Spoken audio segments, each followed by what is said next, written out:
seorang gadis mengeluarkan sepasang petasan. Tanpa ragu, ia melemparkannya ke rumahnya sendiri. Ia membakar rumah itu sendiri, lalu menguncinya dari luar. Di dalam, dua orang berteriak panik. Tak lama, terdengar ledakan keras, asap mengepul, otak dan emosi meledak bersama petasan.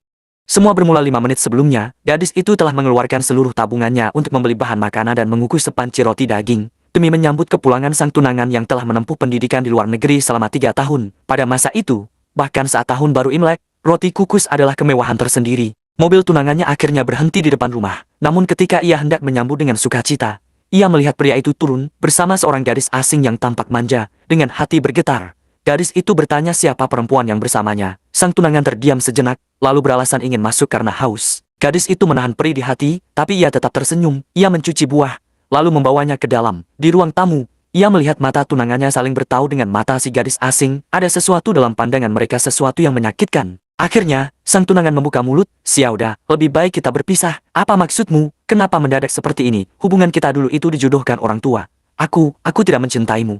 Mendengar itu, gadis itu berdalih ingin menuang air keluar, tapi sesampainya di luar, ia tak mampu lagi menahan emosinya. Air mata mengalir, dan kenangan pun menyeruak. 3 tahun lalu, dia mengorbankan seluruh tabungannya agar tunangannya bisa kuliah ke luar negeri. Sebelum pergi, pria itu bersumpah akan menikahinya sepulang nanti.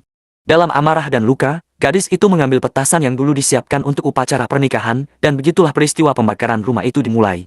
Beberapa saat kemudian, seorang pria cacat dengan kursi roda datang bersama seorang petugas. Saat pintu rumah dibuka, kursi rodanya meluncur tanpa kendali dan bertabrakan dengan gadis itu. "Apa yang kamu lakukan? Siang bolong begini, main seruduk saja."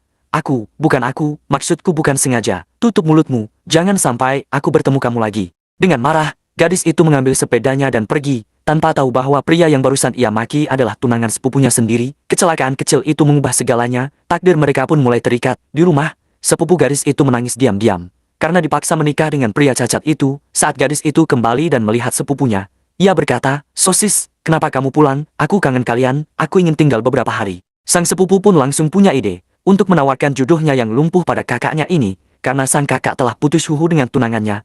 Gadis sosis ini pun berkata, "Bila kamu tidak mau biar sama aku saja."